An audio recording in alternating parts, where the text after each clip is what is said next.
Okay stop. Thank you. Baby memorial hospital ബോധവൽക്കരണത്തിന്റെ ഭാഗമായി നടത്തിയ ഒരു ഫ്ലാഷ് മോബ് ആൻഡ് സ്കിറ്റ് ആയിരുന്നു നിങ്ങൾ ഇപ്പൊ കണ്ടത്. ഞങ്ങളോട് സഹകരിച്ചതിന് നന്ദി. ഭക്ഷണം തൊണ്ടയിൽ കുടുങ്ങിയാൽ ഇരു കൈകളും തൊണ്ടയിൽ പിടിച്ചിട്ട് ശ്വാസം കിട്ടാതെ കണ്ണ് പുറത്തേക്ക് തള്ളി നിൽക്കുന്നതാണ് യൂണിവേഴ്സൽ ചോക്കിംഗ് സൈൻ. ഭക്ഷണം തൊണ്ടയിൽ കുടുങ്ങിയാൽ മുതിർന്നവരിൽ ഉടൻ ചെയ്യേണ്ടത്: സ്റ്റെപ്പ് 1, രോഗിയുടെ പിന്നിലായി നിൽക്കുക.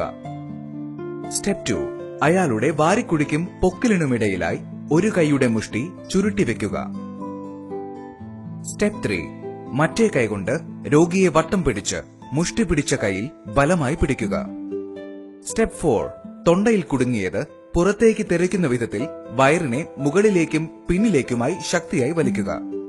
1, 2, 3, 4, 5, 6, 7.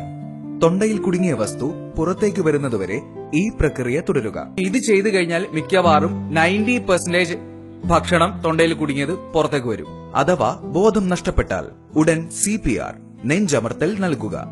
മിനിറ്റിൽ 100 മുതൽ 120 തവണയെങ്കിലും നെഞ്ചമർത്തൽ തുടരേണ്ടതാണ്. വളരെ ചെറിയ കുട്ടികൾ തൊണ്ടയിൽ കുടുങ്ങും അല്ലേ?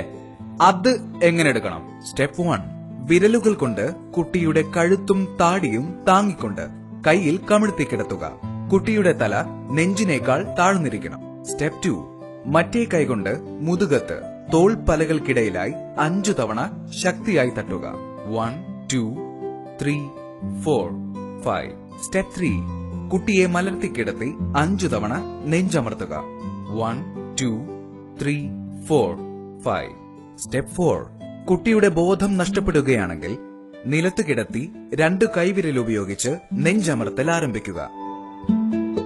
സ്റ്റെപ്പ് 5, തൊണ്ടയിൽ കുടുങ്ങിയ വസ്തു പുറത്തേക്ക് വരുന്നുണ്ടോ എന്ന് ശ്രദ്ധിക്കുക. അങ്ങനെ ശ്രദ്ധയിൽപ്പെട്ടാൽ ഉടൻ തന്നെ അത് നീക്കം ചെയ്യേണ്ടതാണ്. ഒരു ബുക്ക് ഇവിടെ എല്ലാവർക്കും കൊടുക്കുന്നുണ്ട്. ആവശ്യമുള്ളവർക്ക് ബുക്ക് വാങ്ങാം. പൈസയൊന്നുമില്ല, ഫ്രീ. ഓക്കെ, ഈ ബുക്ക് വായിച്ചു പഠിക്കാം. 1. രണ്ടാമത്തേത്, നമ്മുടെ യൂട്യൂബില് ഇതിന്റെ ഒരു വീഡിയോ ഉണ്ട്. ദയവ് ചെയ്ത് അത് കണ്ട് പഠിക്കണം. നമുക്ക് ഇതുകൊണ്ട് പ്രത്യേകിച്ച് ഉപകാരമൊന്നുമില്ല, പക്ഷെ നിങ്ങളുടെ വീട്ടില് ഉണ്ടാവുന്ന ഒരു മരണം നിങ്ങൾക്ക് ഒഴിവാക്കാം. Okay, thank you very much. Thank you all. BMS, committed to care.